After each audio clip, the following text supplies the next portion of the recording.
El origen de la administración se remonta a los inicios de la civilización humana. Esta disciplina se originó en el antiguo Egipto, Babilonia y la Grecia clásica, donde se dieron los primeros pasos para organizar la vida diaria, el trabajo, la política, etc. En estas etapas tempranas, la administración estaba lejos de ser una ciencia con el sistema y organización que tiene hoy en día. Al contrario, cada civilización tenía sus propios modos de administrar la vida pública, y la evolución de la administración estaba apenas comenzando. Desde el origen de la administración, esta disciplina ha recorrido un largo camino, aunque las etapas más significativas de la evolución no llegarían sino hasta la revolución industrial, pero esto no significa que las primeras civilizaciones humanas no aportaran a su crecimiento. Primeras etapas de la administración.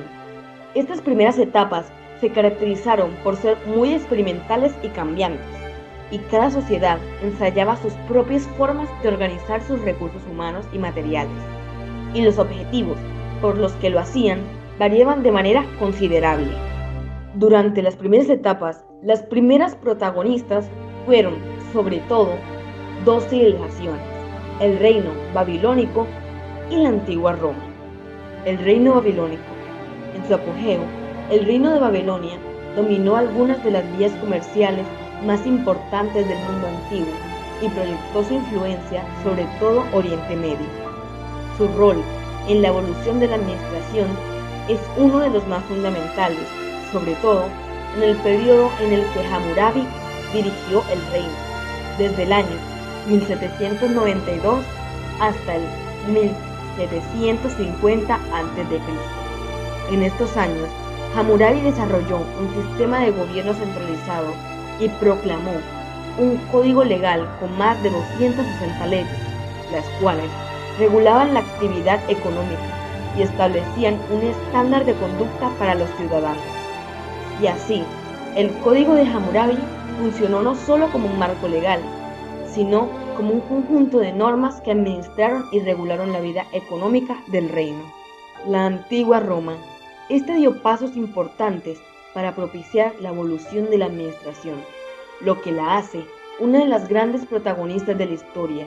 Después de todo, gran parte del éxito del imperio se debió a la gestión que hacía de sus recursos y a la forma con la que organizaba el esfuerzo colectivo de sus ciudadanos.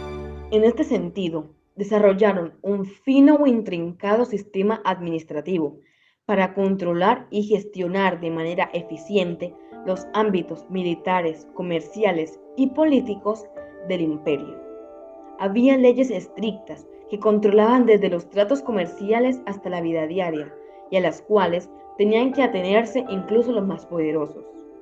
Por ejemplo, los ciudadanos romanos tenían sus propios tribunales para resolver conflictos legales, y también existía un sistema de tributos e impuestos aplicados a la riqueza, las propiedades y otros bienes.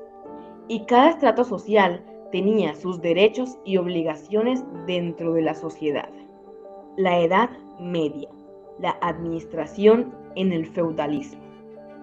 Con la caída del Imperio Romano, la historia de la administración entra en una especie de inercia, puesto a que no se hicieron cambios sustanciales por un tiempo, e incluso muchos avances se perdieron. Hasta el siglo XII, la evolución de la administración estaba sujeta a la propia evolución del feudalismo, y todo el gobierno recaía sobre las figuras del monarca y sus señores feudales, quienes organizaban el trabajo, distribuían la riqueza, asignaban tierras y títulos e impartían justicia. Sin embargo, con la llegada del siglo XIII, la situación empezaría a cambiar en Europa.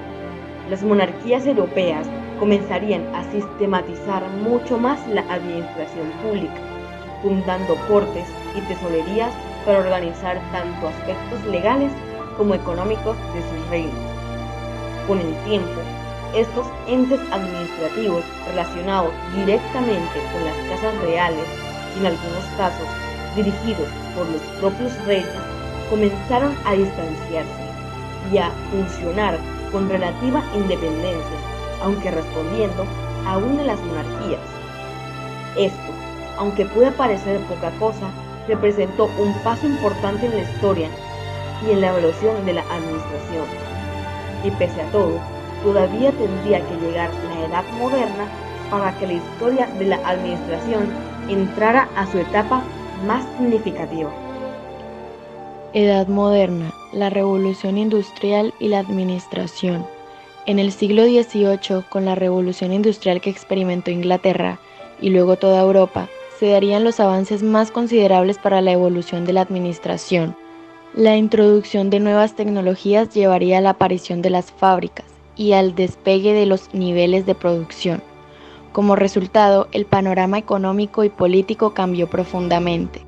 Todos estos factores hicieron urgente la evolución de la administración, de manera que se pudieran gestionar mejor los recursos, las tareas y a las personas. En este sentido, Adam Smith, uno de los economistas más renombrados del siglo XVIII, insistió en la necesidad de establecer una clara división del trabajo, que organizara y canalizara los esfuerzos de la sociedad. Sus aproximaciones, a diferencia de otras que abordaron temas similares, tenían un marcado de carácter científico. Con la llegada del siglo XX, la evolución de la administración se acelera considerablemente. En 1911, Frederick Winslow Taylor, un ingeniero estadounidense, sienta las bases de la administración científica con su obra Los principios de la administración científica. Winslow buscaba, con la gestión científica, maximizar la producción y eficiencia de los trabajadores, al tiempo que mejoraba tanto la prosperidad del trabajador como la del empresario. Durante esos mismos años, también surgió la llamada teoría burocrática propuesta por Max Weber, quien es considerado por muchos el padre de la administración pública moderna. La teoría burocrática sostenía que el trabajo y los trabajadores debían organizarse en una jerarquía de acuerdo a sus habilidades y capacidades. Esta teoría marcó el inicio de una nueva etapa de la historia de la administración. Para Weber, el orden, la irracionalidad y las normas impersonales eran factores claves de la administración. La burocracia estaba pensada para mejorar la sociedad, organizándola de forma eficaz y evitando la subjetividad del comportamiento humano, mientras que se conservan los beneficios de la lógica y la razón. Al establecer los tipos de liderazgo y de autoridad preferibles para la administración y al definir cómo administrar un negocio o institución con normas y jerarquías claras, basadas en decisiones lógicas, Weber sentó las bases sobre las cuales se daría la evolución de la administración pública en el futuro. Con el paso de los años, se fueron desarrollando aún más enfoques para la administración, como la teoría clásica impulsada en 1916 por Henry Fayol, un ingeniero francés, la cual proponía el uso de todos los principios administrativos de manera integrada. Lo que todas estas teorías tenían en común era el abordaje científico que asumían con los desafíos de la gestión de recursos humanos y materiales, y el trabajo, algo que en sí mismo representaba la importante evolución de la administración con respecto a sus orígenes. En la actualidad, la administración es una ciencia en todo sentido, con reglas articuladas y principios en constante mejora. Su enfoque pragmático permite gestionar y organizar muchos aspectos de la vida diaria de una manera que habría sido imposible en épocas anteriores. Por ejemplo, partiendo de principios de la administración moderna, podemos fácilmente utilizar una plantilla para evaluar el desempeño laboral o entender si una institución o negocio requiere financiamiento a largo o a corto plazo. La evolución de la administración ha hecho posible que haya naciones más grandes y articuladas, que existan empresas más productivas y que haya mejores condiciones de trabajo.